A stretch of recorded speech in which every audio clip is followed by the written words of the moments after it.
Mensonge d'État, quand Yaoundé trafique la vérité pour casser le changement. Il y a des régimes qui gouvernent par la force, d'autres par la peur. Et puis, il y a ceux qui, à bout de souffle, gouvernent par le mensonge. Le Cameroun, sous le règne étouffant de Paul Biya, est devenu l'atelier de la falsification politique.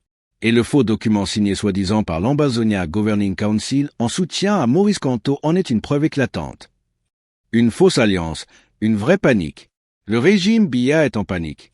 Une peur qui ne se cache plus.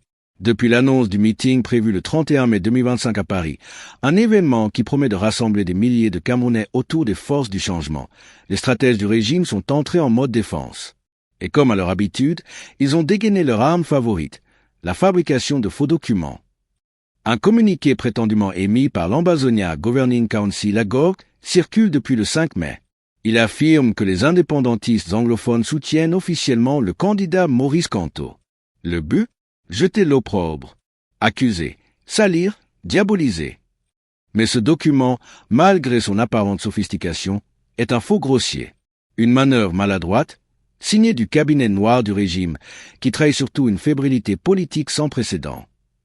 Autopsie d'infos pièce par pièce. D'abord, la date, 5 mai 2025. À peine quelques jours après l'annonce du meeting de Paris. Trop rapide pour être une coïncidence. C'est une riposte. Un réflexe de survie. Ensuite, la signature, Akoson Raymond, présenté comme secrétaire du HHS. Or, ce nom est bien connu, mais n'exerce plus aucune fonction officielle au sein de la GOG depuis 2022. Pourquoi le remettre en scène? Parce qu'il est plus facile de manipuler des figures anciennes, loin du radar. Le contenu du document, lui, parle de soutien stratégique au CRM, de participation au rassemblement du 31 mai à Paris, et même d'un alignement entre la GOC, la BAS et le CRM. C'est une tentative flagrante de fabriquer une connivence entre un mouvement sécessionniste armé et une opposition légaliste, pacifique, républicaine. C'est de la manipulation psychologique. Le vrai coupable, c'est Yaoundé. Les auteurs de cette mascarade, ils sont à Etoudi, dans les couloirs du pouvoir. Dans les officines secrètes du régime, dans ces bureaux où l'on imprime non pas des projets pour le peuple, mais des pièges pour la démocratie. Paul Biya, ce président absent depuis des décennies, gouverne par la ruse, par la peur, et maintenant, par la falsification.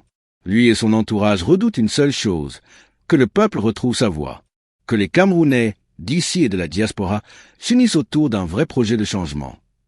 Et Maurice Kamto, aujourd'hui, incarne cet espoir. Il dérange, il bouscule, il sort du cadre. Voilà pourquoi il tente de le salir, de le mêler à la guerre, à la violence, au séparatisme.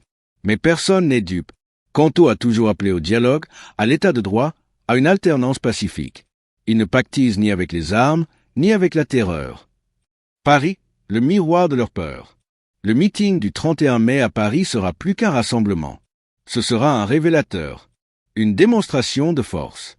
Une photographie politique que Yaoundé ne pourra pas censurer.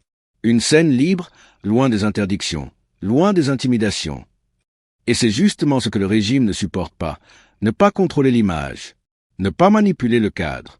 Voir des milliers de Camerounais, drapeaux levés, exiger pacifiquement une autre voie pour leur pays. Message au peuple, ne tombons pas dans le piège. Citoyens, militantes, patriotes, ne vous laissez pas tromper.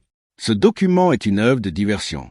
Un chiffon diplomatique produit dans les laboratoires de la dictature pour déstabiliser les esprits. Ne confondons pas la peur fabriquée et la réalité. Maurice Kamto n'est pas l'homme des séparatistes. Il est l'homme d'un Cameroun réconcilié. Et ce meeting du 31 mai, ce n'est pas un pacte secret. C'est un cri de liberté. Le mensonge a des jambes courtes. Le régime de Paul Biya court, mais il s'essouffle. Il frappe, mais il perd de sa force. Il ment, mais la vérité avance, plus déterminée que jamais.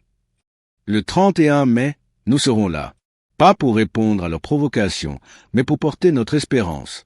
Et aucun faux document, aucun faux soutien, aucune fausse accusation n'arrêtera ce que nous avons commencé. C'était le miroir camerounais. Le combat continue.